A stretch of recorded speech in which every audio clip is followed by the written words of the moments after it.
Alright, good morning. Day 3 on the Cutlass convertible. We got everything kind of clean, power washed. We pulled the rest of the seats out. All the interiors out, everything's out. We're going to pull the front fenders off, inner fenders this morning. Try to get this front end stripped down. And like I said, we got to do some sanding.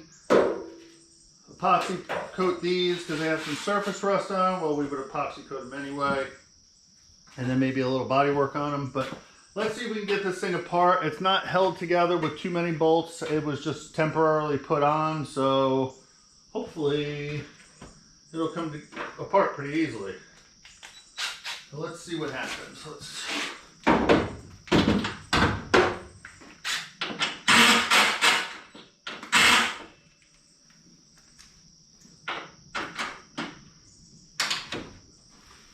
Yeah, grab the wrong sockets. You can see that's a factory fender bolt right there. These are just bolts that they used to hold it on.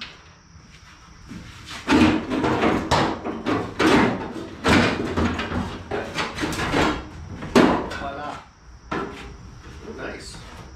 See, these are aftermarket fenders, but they're actually really decent. They got the proper.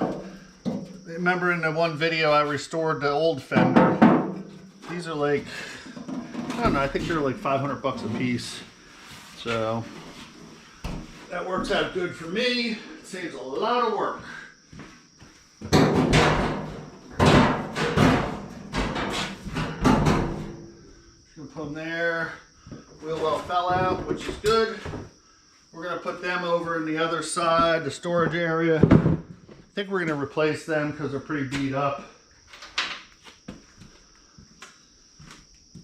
Well, the cowl looks like it's in nice shape too. Yeah, that's all solid. That's great. Kind of thought it would be with no rust in the floors and no surprises so far. We don't like surprises. Not when you're pulling a car apart.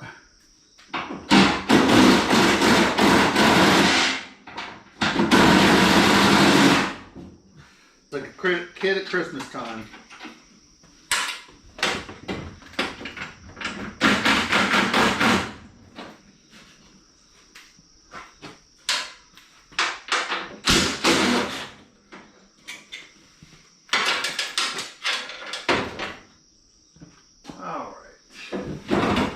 You have to try to finagle that off on the bottom because it's still held on.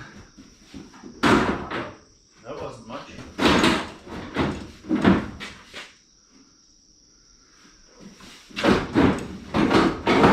There we go.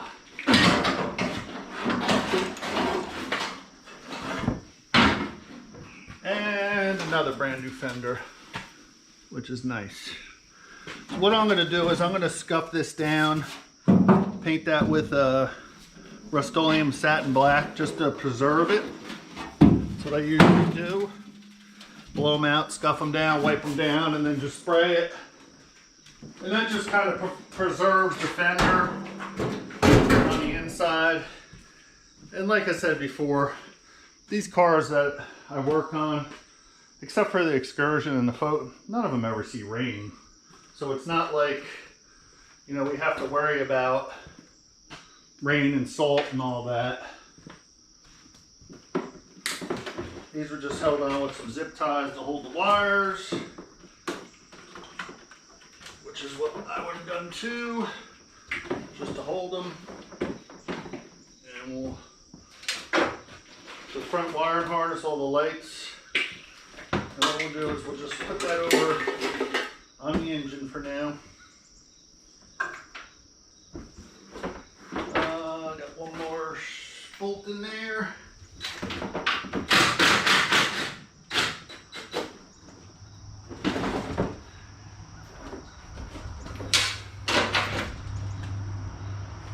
Not sure where that came from. Somebody lost a half-inch PVC cap in the engine compartment.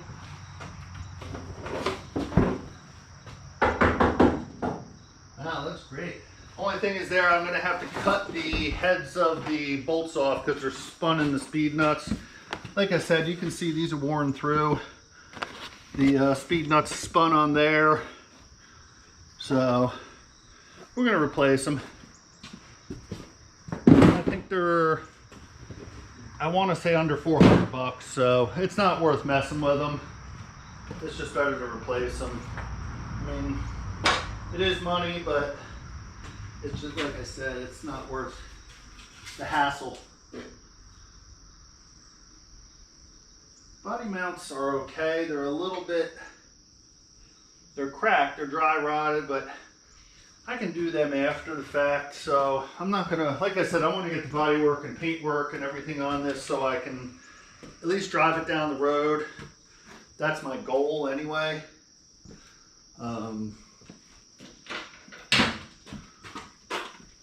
Get the worst of it done, and then I can tinker with it as I work on it, you know, as I drive it, kind of thing.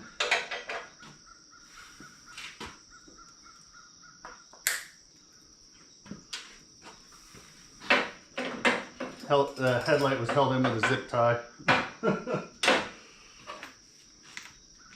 All right, let's take these headlight buckets out.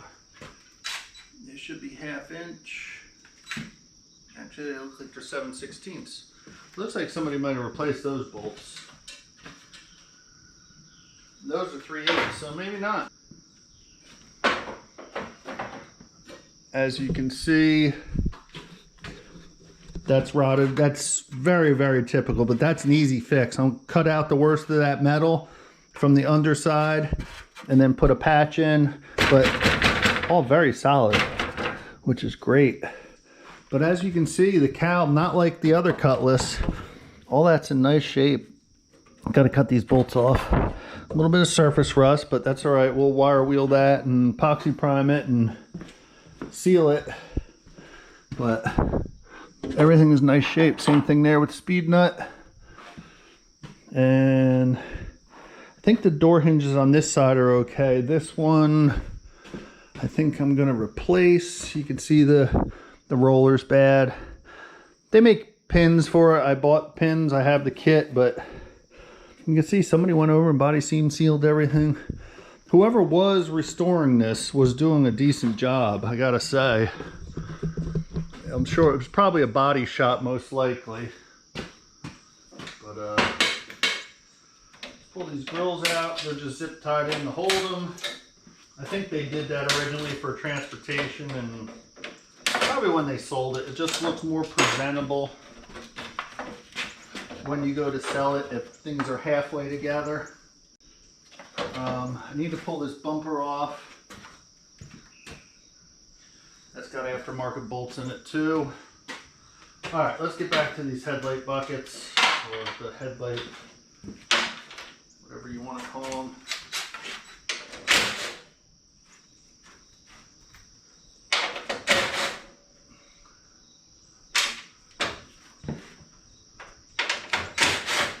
What I'm going to do is they make a kit. They make a hardware kit for all the front end parts, which is great. So what I'll do is I'll buy the hardware kit. It's less than $100. Comes with every bolt, every nut, everything you need. And it's not worth, you know, a lot of people, this is a factory bolt. They'll take it, wire wheel it, spray it. It's not worth it. Not for under $100.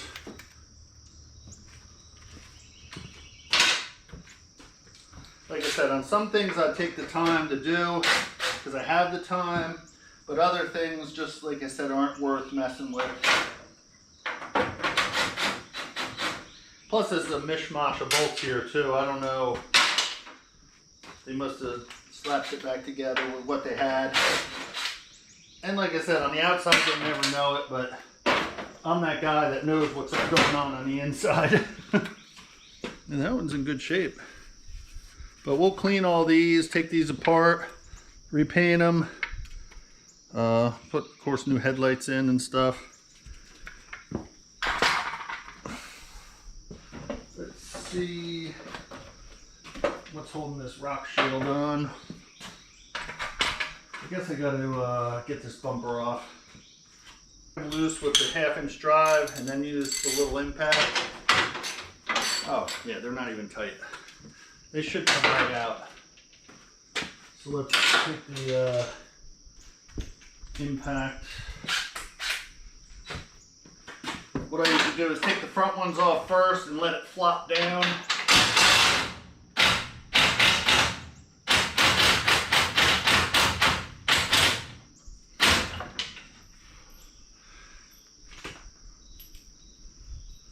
Like I said, somebody just put this back together. Used regular hardware store bolts, which is fine. Now I gotta be careful I don't pinch my fingers.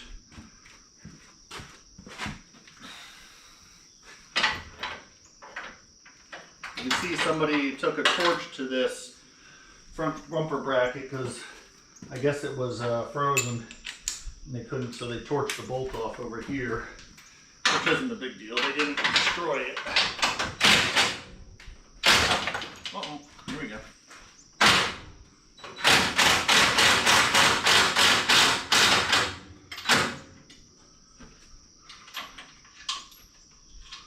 It's good hardware to keep though for stuff. All right, I gotta hold this up because it's gonna flop down. Okay, made a liar out of me, but it will. Watch.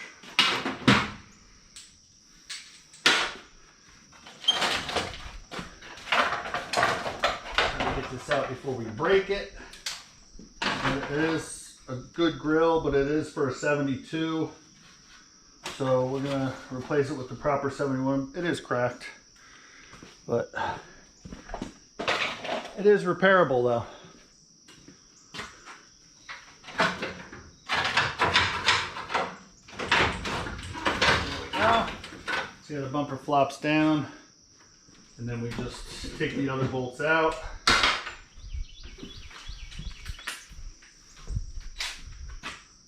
The problem is these ones are, the nuts are kind of hard to get to on the inside. Really need to take the radiator out and stuff, but we'll do that eventually.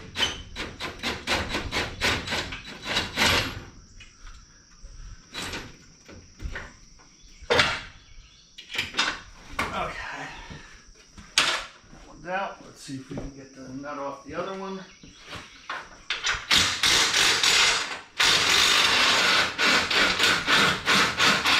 Alright. That's the front bumper. And I believe we have this bumper with all the brackets on it. I'll just have to get the lights out of it, but that's the whole bumper.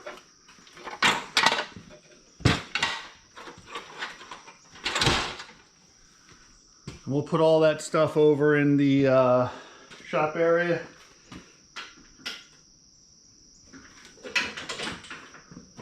Splash guard.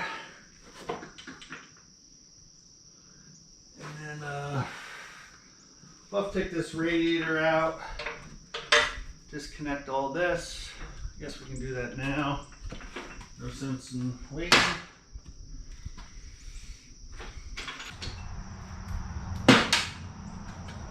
How's that for a radiator bracket? That's going right in the trash. I ain't gonna mess with it. The new strap is like $4, so not sure why you even, well, like I said, in a pinch you sometimes do stuff.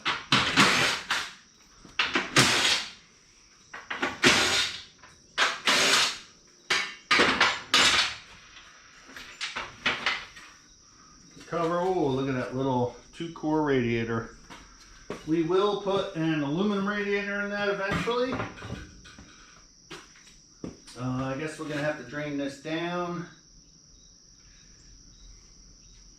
That's what it's looking like. Let's get a bucket. The transmission lines off, which are done in copper. I'm not sure why.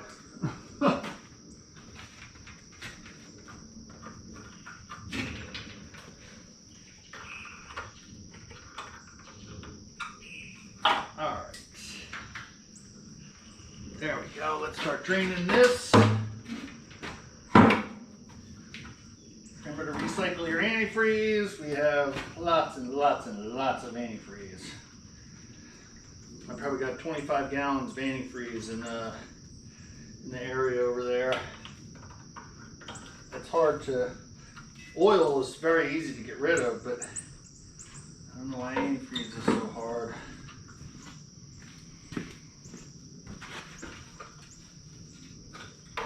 There we go.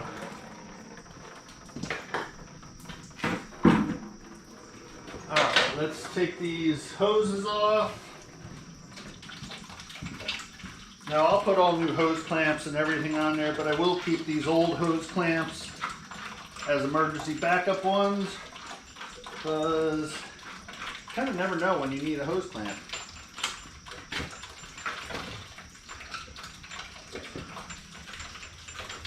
There we go.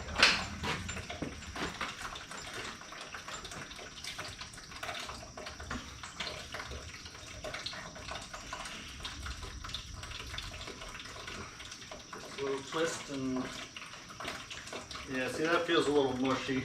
I mean, it would work, but we're not going to mess with it.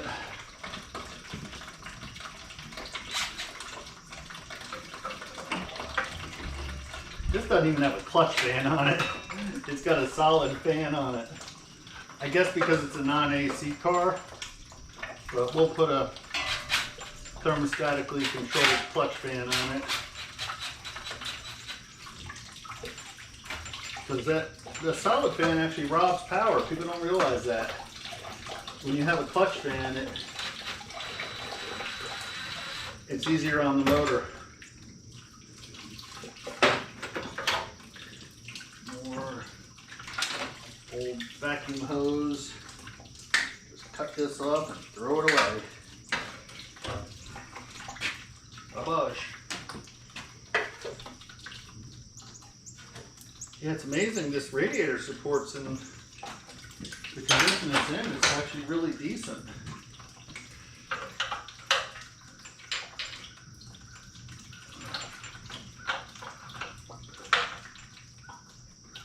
Alright, that's that. Let's get this lower radiator hose off. Let's move the bucket. Wow. Look at that. That's a good sign. Nice green antifreeze.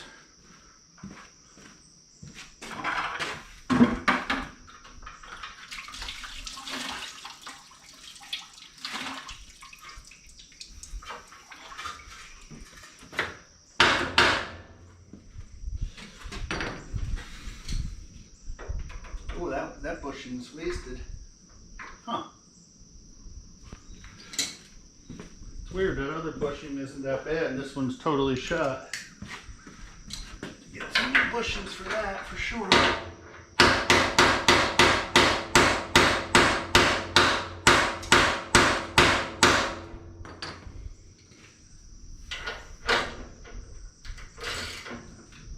Wow.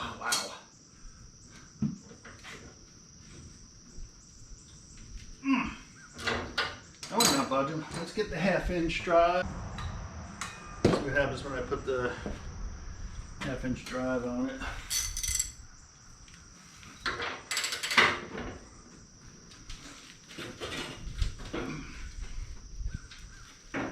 Oh, it's moving. There we go. All right. Let's put the impact on it. We'll work it back and forth.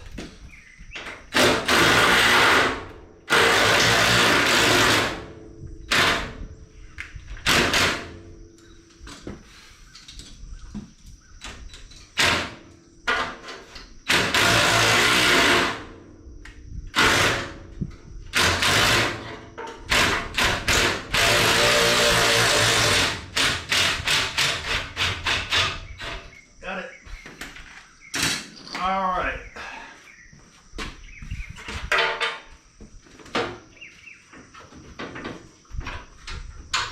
Oh, you know what that is? That's the old bushing in there. That's totally like melted away. It's like grease. Huh.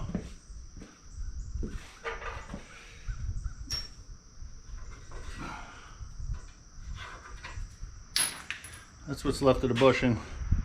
Might have to replace it. Maybe not.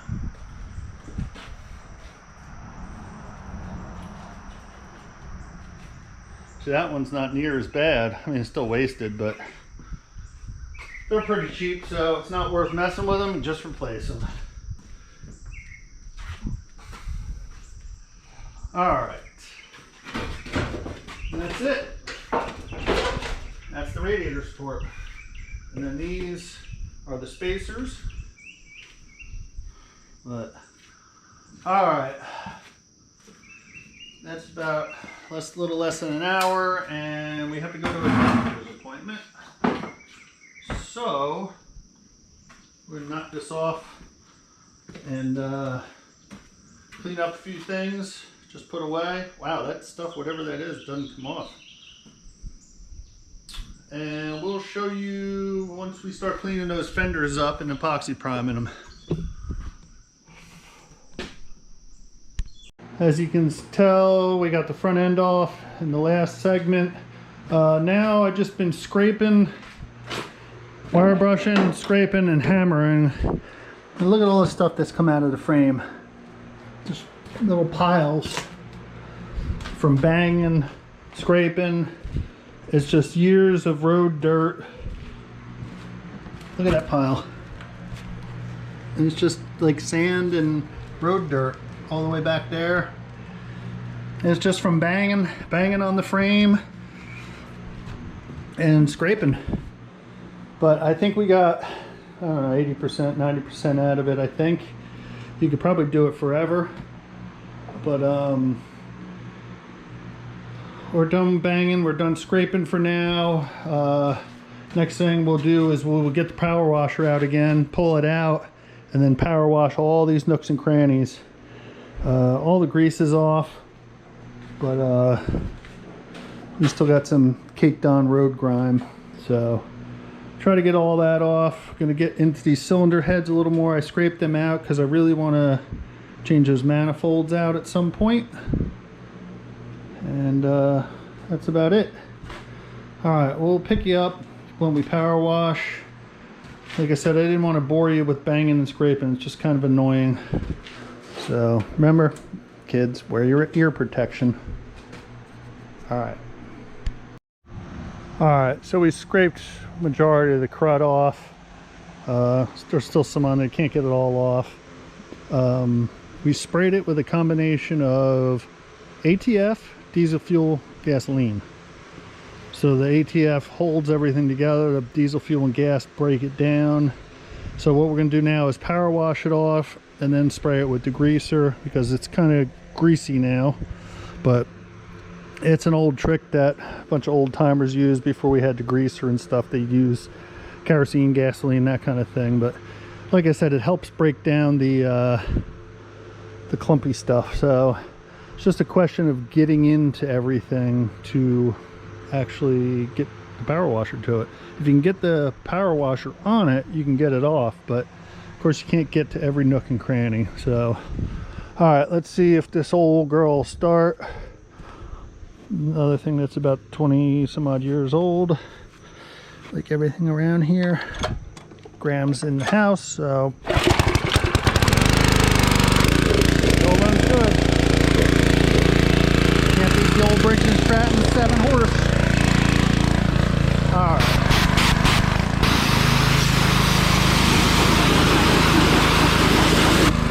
You can see how it's beating. That's because it's got oil. But like I said, we're going to try to